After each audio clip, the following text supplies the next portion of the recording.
کہتے ہیں کہ ایک آدمی جنگل میں ایک صورت بد کو دیکھ کر پوچھا تو کون ہے؟ اس نے جواب دیا میں تیرا برا عمل ہوں۔ اس آدمی نے پوچھا کہ تجھ سے نجات کی بھی کوئی صورت ہے؟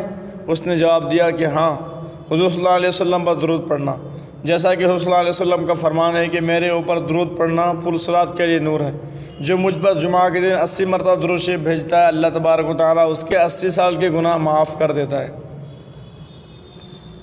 ایک آدمی حضور صلی اللہ علیہ وسلم پر درود شریف نہیں بھیجتا تھا۔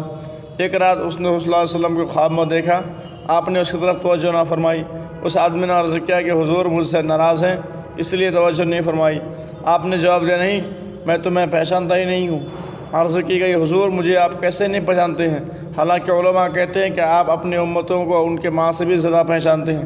آپ نے فرمایا ہاں، علماء سچ کہتے ہیں، لیکن تو نے مجھے درود پڑھ کر مجھے اپنی یاد نہیں دلائی۔ میرا کوئی امتی مجھ پر جتنا درود بھیجتا ہے میں اسے اتنا ہی پہچانتا ہوں۔ اس شخص کے دل میں یہ بات بیٹھ گئی، اس نے روزانہ 100 مرتبہ درود پڑھنا شروع کر دیا۔ کچھ مدت بعد حضور صلی اللہ علیہ وسلم کے دیدار سے پھر خواب میں مشرف ہوا۔ آپ نے فرمایا میں تجھے پہچانتا ہوں اور میں تیری شفاعت کروں گا، اس لیے کہ وہ رسول خدا صلی اللہ علیہ وسلم کا محب بن گیا تھا۔ فرمان الہی ہے قُلْ إِن كُنتُمْ تُحِبُّونَ اللَّهَ، اے رسول ان سے کہہ دیجیے کہ اگر تم اللہ کو دوست رکھتے ہو تو میری اتباع کرو، اللہ تم کو دوست رکھے گا۔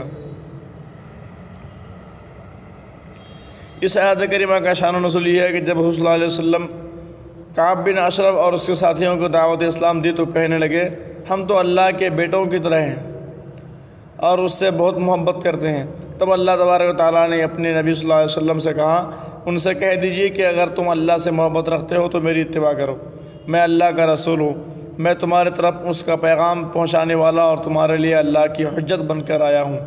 میری اتباع کرو گے تو اللہ تمہیں محبوب بنائے گا اور تمہارے گناہوں کو معاف کر دے گا، اور وہ غفور و رحیم ہے۔ مومنوں کی محبت اللہ کے ساتھ یہ ہے کہ وہ اس کے احکام پر عمل کریں، اس کی عبادت کریں اور اس کی رضا کے طلبگار رہیں، اور اللہ تبارک و تعالیٰ کی مومنوں کے ساتھ محبت یہ ہے کہ وہ ان کی تعریف کرے، یعنی انہیں ثواب عطا فرمائے اور ان کے گناہوں کو معاف کریں اور انہیں اپنی رحمت سے حسن توفیق، عفت و عصمت عطا فرمائے۔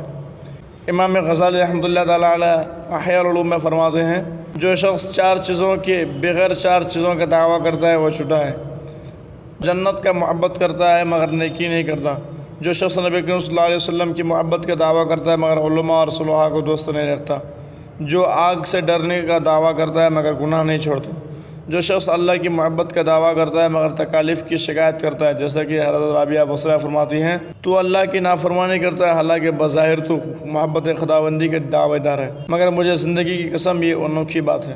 اگر تیری محبت سچی ہوتی تو اس کی اطاعت کرتا، کیونکہ محب جس سے محبت کرتا ہے اس کی اطاعت کرتا ہے، اور محبت کی علامت محبوب کی موافقت کرنے اور اس کے خلاف نہ کرنے میں ہے۔ ایک جماعت حضرت شبلی رحمۃ اللہ تعالیٰ علیہ کے پاس آئی اور کہنے لگی کہ ہم آپ سے محبت کرتے ہیں۔ آپ نے انہیں دیکھ کر پتھر مارے تو وہ بھاگ کھڑے ہوئے۔ آپ نے پوچھا اگر تم واقعی مجھ سے محبت کرتے تھے تو میری طرف سے دی گئی اتنی سی تکلیف کو بھاگ گئے۔ پھر حضرت شبلی رحمۃ اللہ تعالیٰ علیہ نے فرمایا اہل محبت نے الفت کا پیالہ پیا تو ان پر یہ وسیع زمین اور شہر تنگ ہو گئے۔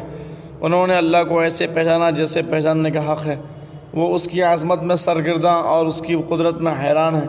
انہوں نے محبت کا جام پیا اور اس کی الفت کے سمندر میں ڈوب گئے۔